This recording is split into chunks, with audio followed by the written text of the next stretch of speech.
Paymium, le premier partenaire français pour investir dans les cryptos en toute sécurité, présente Sud Radio, les incontournables de la crypto-monnaie. Thomas Binet. Bonsoir à tous et c'est parti pour une deuxième saison des incontournables de la crypto-monnaie. Je suis aujourd'hui avec Pierre Noisat, président fondateur de Paymium. Bonsoir Pierre. Bonsoir Thomas. Pierre, aujourd'hui on va parler d'un livre publié en 1976 et qui vous a marqué et inspiré, Pierre. Oui Thomas, il s'agit du livre du prix Nobel d'économie Friedrich Hayek, intitulé en français « Pour une vraie concurrence des monnaies ». Il y développe son idée que le monopole de la création monétaire dévolu aux banques centrales nationales conduit à des crises économiques récurrentes et permet au gouvernement d'étendre indéfiniment leur domaine d'intervention sur l'économie. L'État, devenu obèse et omniprésent, se disperse et devient alors inefficace. Alors, j'entends le constat que vous venez d'évoquer, selon lequel Friedrich Hayek a évoqué tout ce que vous venez de dire. Mais quel rapport voyez-vous quand même avec les crypto-monnaies, puisque c'est quand même notre sujet? C'est que les crypto-monnaies rendent possible une concurrence des monnaies. Le rêve de Hayek. Hayek préconisait l'émission de monnaies privées parallèlement aux monnaies étatiques et la mise en concurrence des unes avec les autres. Mais avant l'invention de Bitcoin, il était impossible d'émettre une monnaie décentralisée et sécurisée. Il fallait faire confiance à l'émetteur qui ne pouvait que proposer un modèle réduit de la monnaie étatique sans réelle valeur ajoutée. Alors, avant de parler justement de concurrence des monnaies, quels sont les inconvénients du monopole ? Avec le monopole, il est tentant de profiter du monopole en créant de la monnaie à volonté pour satisfaire des constituants toujours plus exigeants. L'argent magique donne un avantage concurrentiel au gouvernement sur ses opposants, du moins tant que les effets de l'inflation ne conduisent pas à la révolution.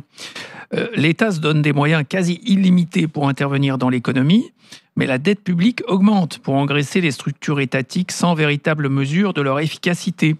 Ceux qui payent le prix sont les utilisateurs de la monnaie qui se dévaluent. Ils doivent payer les intérêts de la dette avec leurs impôts et l'inflation des prix grignote leur pouvoir d'achat. Bon, c'est dit. Donc vous dites que la monnaie est nationalisée, en d'autres termes. La monnaie est nationalisée depuis 1945 et le monopole de l'émission de monnaie existe toujours en droit, alors qu'il a disparu dans les faits depuis l'invention de Bitcoin en 2008.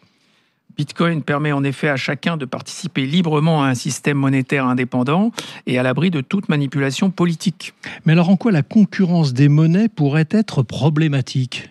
Ouais, en 1945, la concurrence des monnaies aurait pu poser le problème des conversions d'une devise à l'autre, qui aurait alors freiné les échanges. Mais ce n'est plus vrai dans un monde numérique, où les conversions se font instantanément. La concurrence des monnaies ne pose plus de problèmes pratiques, et au contraire, c'est l'absence de concurrence qui en est un. Alors du coup, concrètement, Pierre, quelles sont les conséquences de cette dite nationalisation de la monnaie ? Le processus s'oppose au fonctionnement normal du capitalisme, c'est-à-dire l'allocation des ressources sur le critère de l'efficacité maximale, mesurée par la rentabilité.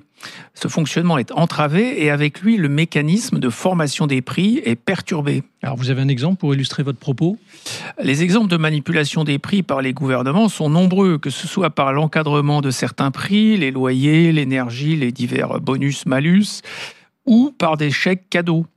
Le gouvernement joue gros en interférant avec la formation des prix, sachant que ces distorsions causent des pénuries, donc des biens et des services utiles mais non produits si leurs prix sont trop bas pour que leur production soit rentable, ou des surplus de biens inutiles.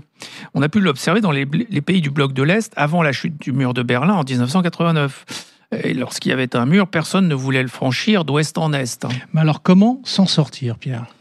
Difficilement, car le recul de la liberté économique menace la démocratie. L'argent magique devient aussi addictif pour le gouvernement qu'une substance comme le sucre pour l'organisme, avec le même effet indésirable, l'obésité.